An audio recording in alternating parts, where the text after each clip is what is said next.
Oh yeah. That's the good stuff right there. Got a couple more packages from some of my extremely generous viewers, which I'm thankful for, including someone named Chrissy sent some Swiss Miss chocolate, and I have not drank hot chocolate in, well, what seems like forever. I think I almost sent myself into some sort of sugar shock a couple days ago when I drank like 4 of them in a row. You gotta pace yourself, but it's good stuff. I don't know. Thank you for sending that. She also sent me, there was a nice note, I think a couple of other things which I feel really bad. I think I misplaced between the time of me opening the package and the time of me making this video. Also a 45-minute work. I haven't listened to it yet. I did recently get a record player. I keep on almost wanting to call it a turntable, but it's just a record player. I only have like 7 or 8 records so far. Slowly been grabbing a couple of those. Thank you for this, Chrissy, and the hot chocolate and the note. Thank you for the package.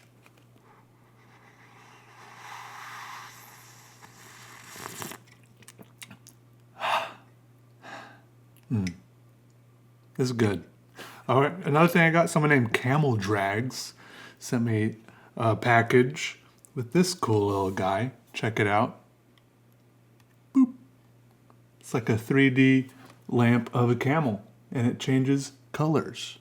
I don't know if you can see the whole effect here on the video, but it's pretty sweet. Look at that, yellow, blue, purple, white. Even the white's a little bit purple, red. Wait, was that changing by itself? Or maybe I was touching it. Also, one of these 3D puzzles of a T-Rex, Tyrannosaurus type guy. And a really cool illustrated book of stories by Rudyard Kipling, which is apparently a distant relative of the person who sent this, which I think is pretty cool. As you can see, there's drawing. I'm trying to find the drawing. There's stories, but also drawings by Rudyard Kipling in there. That one's like a map. Some of his like original drawings and stuff. At one point, it just so happens that I read Rudyard Kipling's autobiography. I don't know why. Every now and then I read an autobiography.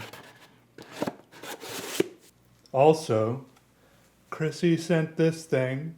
This little potted plant hanging here that I have hanging from my, this is my tripod that I use to that I used to film all my stuff here on my very, my very messy desk.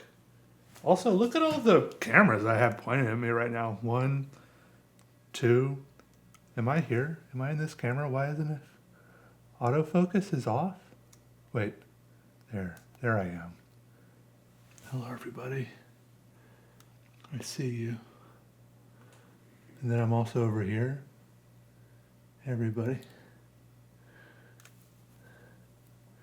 Anyways, so yeah. Good to see you all.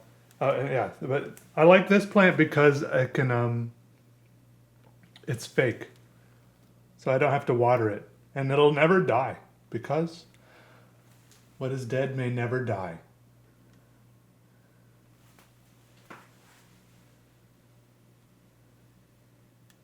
Also, there's another package here, which I think I've opened already, or at least I've cut open, but I don't remember what's in it. There are things written all over it, like, it says, "You think he'll notice we used Posca pens?" I don't know if I noticed that, but now I have noticed it. It says, "Shoes, is that you?" Which is like a little inside joke from some moment in the past on my channel that's hard to explain. It's a whale. It's a golden whale. It says, "Yeah, sleeping is great, but have you tried drawing?" There's some art. It says, "Cut here's, cut high, cut here." Stuff like that. I don't know if there's like a trap door, a secret entrance into this box. Oh, here we are. Some more fun words. Something about chutney, cigarettes, okra, raccoons. Huh?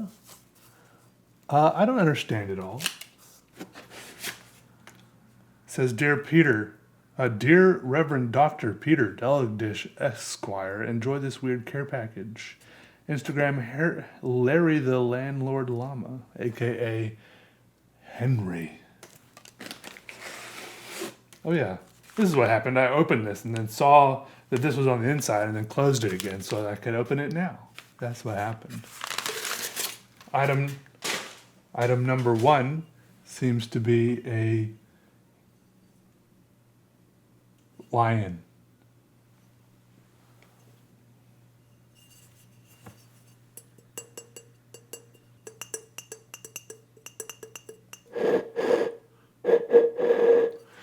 It's beautiful. It smells like paint. The outside smells like paint. The inside smells like ceramics. So it adds up. Actually, it weirdly smells like a hotel room.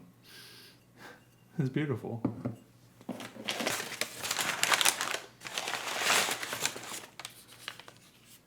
A Christmas bag.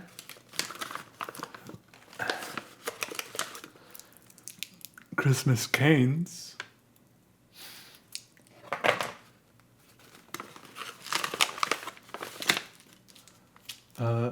Some stickers. I know these from when I worked at Michael's. These are in the scrapbooking section. These are all for my health.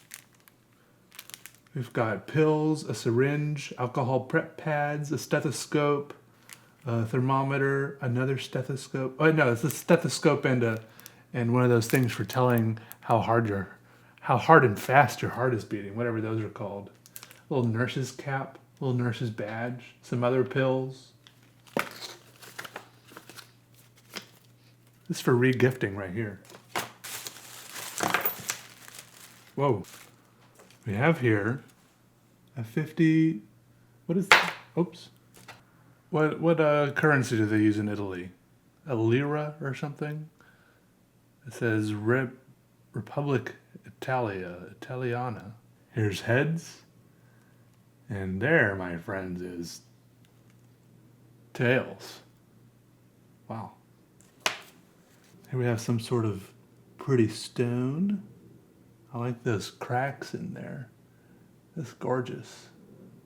Oh, another Italian coin. This one's really light. Is this a plow? I'm not really sure. 10 cents, I guess I'll call it. It's got wheat on it. A Tootsie Pop, grape flavor. USA for direct image plates polychrome 72p. Oh, wait. Oh, wait. This is an eraser. This is one of those pencils you can peel the string back and then twist the paper off and out, and you've got a lot of eraser there. So this is kind of old school version of this. It's crazy how far we've come.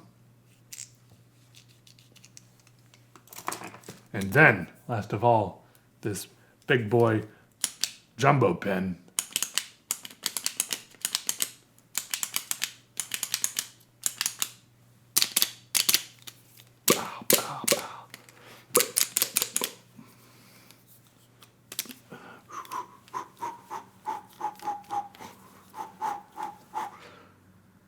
Pen boo.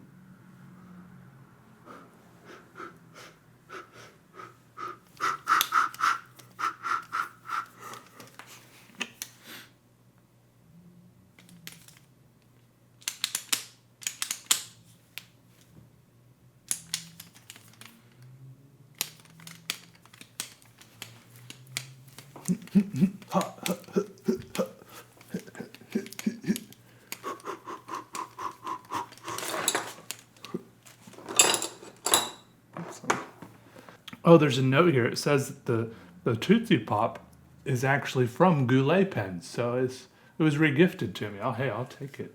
And the lion totem is South African, apparently. And the rock is cool, it says, which I would agree with. The coins are Italian. The ballpoint pen is thick. The eraser is weird. The stickers are a pack of, and so on and so forth. Yeah. Pretty awesome. Thank you for the stuff, Henry. Thank you. I'm sure this will come in very handy.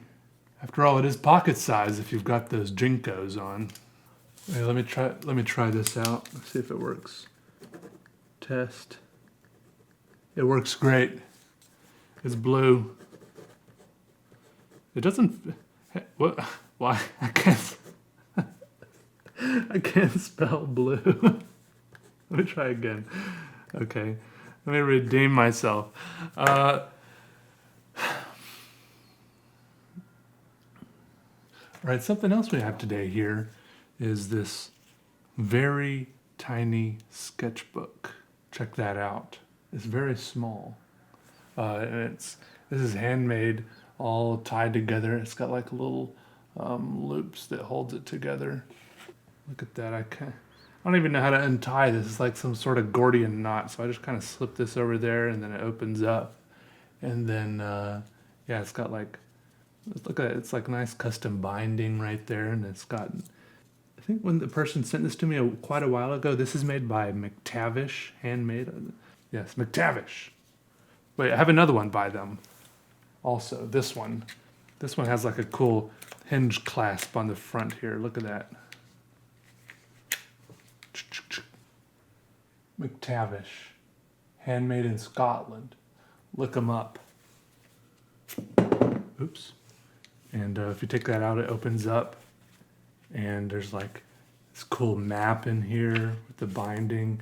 And there's several different types of paper in this one. There's like drawing paper. I think this might even be crescent render paper. I'm not sure. And then there's watercolor paper in here. And then there's black paper in the middle if you want to do some white on black. And then it goes backwards the same, of course. That's awesome. So then I was thinking about like, how cool would it be to draw in this tiny sketchbook, right? A nice tiny one. Pretty sweet. But then someone else, people that go by the name Thumb Clicks on YouTube, Thumb Clicks Gaming, I think, they sent me this sketchbook, even smaller. And I think also handmade. I'm not sure. I guess everything is, I guess if it was made in a production line, it wouldn't be considered handmade, but it's still pretty awesome. Check it out. I think we should draw in this today. Maybe we can fill the whole thing up. If I use a very fine-tipped pen, what do you say? This is going to be a thumbnail right here. What do you think? Right here. Wait, maybe like this? I have it so it's focusing on my face right now, so it's like I have to hold it at the same distance from the camera as my face. So if I hold it out here, then it's like out of focus. But if I hold it like maybe like this, is that good? And then it'll say like right here, it'll say like tiniest sketchbook, tiny sketchbook right here, right? Should I move closer? So my face is bigger and the sketchbook's still tiny. Crazy eyebrows?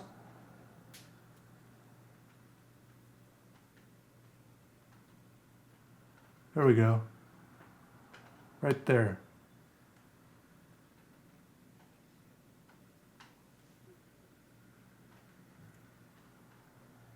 Tiny sketchbook. Anyways, thanks Thumb Clicks for this. Let's get drawing, huh? Let's see how it goes.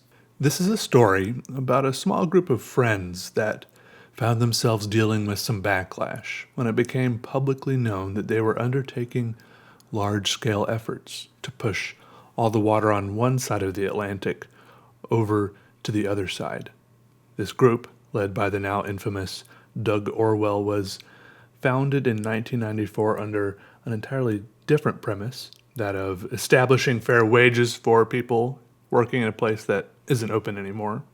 Samuel Furtherton presided over the formative ceremony under the old oak tree out in the front lawn, and while he made a few off-color comments here and there, most agreed he looked great that day and did well. Progress was made by the society, and unbeknownst to them, the oak tree was later cut down by the homeowner, along with some other trees, to provide unobstructed views of the surrounding countryside and a mountain range far out on the horizon. Storm clouds would crest the mountains and typically move in south or southeast, turning with great turmoil, and it was great to watch in the afternoon from the front porch. A drum set and a few guitars were set up in a room near the front of the house, and sometimes someone would bang away on these while looking at things through the windows. Rivers cut their way through the rocks and dirt in the lowlands to the north, swooping around between houses and other old trees that hadn't been cut down yet.